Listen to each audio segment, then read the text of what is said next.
നമസ്കാരം. ഞാനിന്ന് നിങ്ങളുടെ അടുത്ത് പറയുന്നത് വിഷ്ണുമായ ഉപാസന പോലെ തന്നെ മറ്റുള്ള കുട്ടിച്ചാത്തന്മാരെ ഉപാസിക്കുമ്പോൾ നമ്മൾ ശ്രദ്ധിക്കേണ്ടതായ കാര്യങ്ങളാണ്. മറ്റുള്ള ചാത്തന്മാരെ നമ്മൾ കൊണ്ടു നടക്കുമ്പോൾ യഥാശക്തി നമ്മൾ അവർക്ക് വഴിപാട് കൊടുത്ത് ഏതൊക്കെ രീതിയിലാണ് നമ്മൾ കൊണ്ടു നടക്കേണ്ടതും ആ രീതിക്ക് അനുസരിച്ച് നമ്മൾ കൊണ്ടു നടന്നാൽ മാത്രമേ നമുക്ക് അതിൻ്റെതായ ഇതാവുള്ളൂ. ചേക്കുട്ടി, പറക്കുട്ടി, പൂക്കലക്കുട്ടി, കിണ്ടിക്കുട്ടി, കരിങ്കുട്ടി, ഏത് കുട്ടിച്ചാത്തന്മാരാണെങ്കിലും ആ ചാത്തന്മാരെ കൊണ്ടു നടക്കുന്ന ഓരോ രീതിക്കനുസരിച്ചാണ്. വിഷ്ണുമായന ഉപാസനാബലം ഉണ്ടെങ്കിൽ മാത്രമേ നമ്മൾ അവരെ നമുക്ക് ഉപാസനയിൽ വരുത്തി ആ ശക്തിയെ കൊണ്ട് നമുക്ക് കാര്യങ്ങൾ നടത്താൻ കഴിയുള്ളൂ. വിഷ്ണുമായ ഉണ്ടെങ്കിൽ എല്ലാം നടക്കുമെന്ന് പറയുന്ന പോലെ വിഷ്ണുമായ ഇരുന്ന് കാര്യങ്ങൾ നടത്തുന്ന ആളാണ്.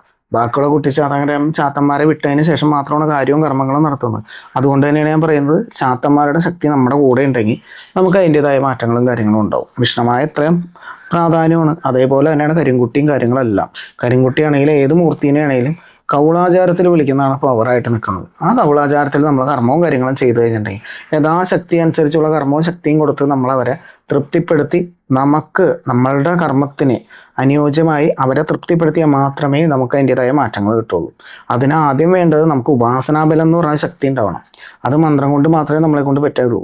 ആ മന്ത്രം ഉപയോഗിച്ച്, മന്ത്രശക്തി ഉപയോഗിച്ച് നമുക്ക് ആ മന്ത്രസിദ്ധി വരുത്തിയാൽ മാത്രമേ നമ്മൾ കർമ്മങ്ങൾ ചെയ്യുമ്പോൾ അതിനൊരു ബലസിദ്ധി നമുക്ക് ലഭിക്കുകയുള്ളൂ. ആ ബലസിദ്ധി ലഭിക്കണമെന്നുണ്ടെങ്കിൽ അതിനനുസരിച്ചുള്ള മന്ത്രജപവും കാര്യങ്ങളും വേണം.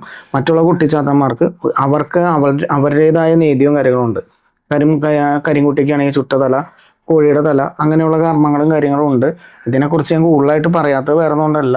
നിങ്ങൾ ഇതിനെപ്പറ്റി ഒന്നും അറിയാൻ പാടില്ല. നിങ്ങൾ ഈ കർമ്മവും കാര്യങ്ങളും ചെയ്യുമ്പോൾ നിങ്ങൾക്ക് ഒരു ബലവും ഇല്ല, ഉപാസനാബലവും ഇല്ല, നിങ്ങൾക്ക് അല്ലെങ്കിൽ ഗുരുമുത്തപ്പന്മാരുടെ അനുഗ്രഹവും ഇല്ലാതെ നിങ്ങൾ ഈ കർമ്മം ചെയ്യുമ്പോൾ അത് നല്ലതിന് വേണ്ടി ഉപയോഗിക്കുമ്പോൾ അത് നിങ്ങൾക്ക് ചീത്തയായിട്ട് വരും. ഇപ്പം ഞങ്ങളെപ്പോലുള്ള കർമ്മികൾ ചെയ്യുമ്പോഴെന്ന് വെച്ചിട്ടുണ്ടെങ്കിൽ ഞങ്ങൾക്ക് ഗുരുപരമ്പരകളുടെ ബലമുണ്ട്. അതുകൂടാതെ ഞങ്ങൾക്കെന്ന് വെച്ചിട്ടുണ്ടെങ്കിൽ മന്ത്രത്തിൻ്റെ ഒരു ശക്തി കിടക്കുന്നുണ്ട്. വിഷ്ണുമായ ഉപാസന ബലവും കാര്യങ്ങളും കിടക്കുമ്പോൾ മറ്റുള്ളവരെ മൂർത്തികളെല്ലാം നമുക്ക് സാന്നിധ്യമായിട്ട് വരുന്നതാണ്. അതുകൊണ്ടാണ് ഇങ്ങനെയുള്ള കാര്യങ്ങൾ പരീക്ഷിക്കാനായിട്ട് ഞാൻ ഒരിക്കലും ഇങ്ങനെയുള്ള കാര്യങ്ങൾ പറയാത്തത്. നമ്മളെ ഏത് മൂർത്തിനെ വിളിച്ചു വരുത്തണം എന്നുണ്ടെങ്കിലും പത്മൂട്ട് വിളിച്ചു വരുത്തണം, നമ്മളെ കൊണ്ട് ഏത് കുട്ടിച്ചാത്തനം വേണമെന്നുണ്ടെങ്കിലും വിളിച്ചു വരുത്തി നമുക്ക് കാര്യങ്ങൾ ചെയ്യാൻ പറ്റും.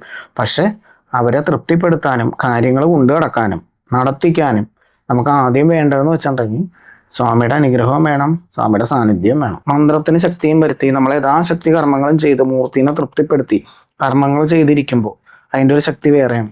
ആ ശക്തിയിൽ നമുക്ക് വിചാരിച്ച കാര്യങ്ങൾ നടക്കുകയും ചെയ്യും. എപ്പോഴും നമുക്ക് അതിൻ്റെതായ ഇത് നടക്കും. അതേമാതിരി തന്നെ കറുത്തപക്ഷ സമയത്ത് ഏറ്റവും കൂടുതൽ കർമ്മവും കാര്യങ്ങളും ചെയ്യാൻ നോക്കുക, കർമ്മങ്ങൾ ചെയ്യുന്ന ആൾക്കാർ. അപ്പോൾ അതിനനുസരിച്ചുള്ള ശക്തിയും കാര്യങ്ങളും കൂടിയേ വരുള്ളൂ. സത്യം. കറുത്തവാവ് കഴിഞ്ഞ് ചെയ്യുന്ന കർമ്മങ്ങൾക്കൊക്കെ കറുത്തവാവിൻ്റെ അന്നൊക്കെ ചെയ്യുമ്പോൾ, അമാവാസിയുടെ അന്നൊക്കെ ചെയ്യുമ്പോൾ ഭയങ്കര ശക്തിയാണ് ആ മൂർത്തികൾക്ക്. അപ്പോൾ അതിനനുസരിച്ചുള്ള യഥാശക്തി കർമ്മങ്ങൾ ചെയ്ത് പിന്നെ കൃത്യതയോടുകൂടി കാര്യങ്ങൾ മനസ്സിലാക്കി കർമ്മങ്ങൾ ചെയ്യുക. ഇല്ലാതെ അറിയാൻ പാടില്ലാതെ നമ്മൾ ഒരിക്കലും സ്വാമിനെ വെച്ചുകൊണ്ട് കുട്ടികളെ കളിക്കണ കേസല്ല കേട്ടോ.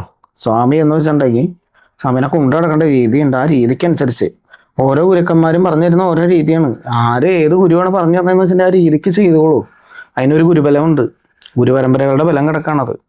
അപ്പം അതുകൊണ്ട് തന്നെ നമ്മുടെ കാര്യത്തിലും മാറ്റങ്ങളും കാര്യങ്ങളും ഉണ്ടാവും. ഒന്നും അറിയാതെ പോയി ചാടരുത്. പിന്നെ വശ്യം, മാരണം, ആവിചാരം അങ്ങനെയുള്ളതൊക്കെ പരമാവധി ന്യായവും അന്യായവും നോക്കിയിട്ട് മാത്രം ചെയ്യുക. ഇല്ലാതെയുള്ള കർമ്മങ്ങൾ ചെയ്ത് കഴിഞ്ഞാൽ അതിൻ്റെതായ ബുദ്ധിമുട്ടുകൾ ഉണ്ടാവും. അത് നോക്കി മനസ്സിലാക്കി അത് ശരിയാണോ തെറ്റാണെന്ന് സമയമെടുത്ത് തന്നെ അനുവാദം ചോദിച്ചിട്ട് ചെയ്യുക. എല്ലാവരെയും വിഷ്ണുമായും കരിങ്കുട്ടിയും മുത്തപ്പനും മറ്റുള്ള കുട്ടിച്ചാത്തന്മാരുടെ അനുഗ്രഹം പരിപൂർണ്ണമായിട്ട് എല്ലാവർക്കും ഉണ്ടാവട്ടെ. ഓം ശ്രീ വിഷ്ണുമായ കരിങ്കുട്ടിച്ചാത്ത ഗുരുമുത്തപ്പ എല്ലാവരും അനുഗ്രഹിക്കണം. വിഷ്ണുമായ കരിങ്കുട്ടിച്ചാത്ത.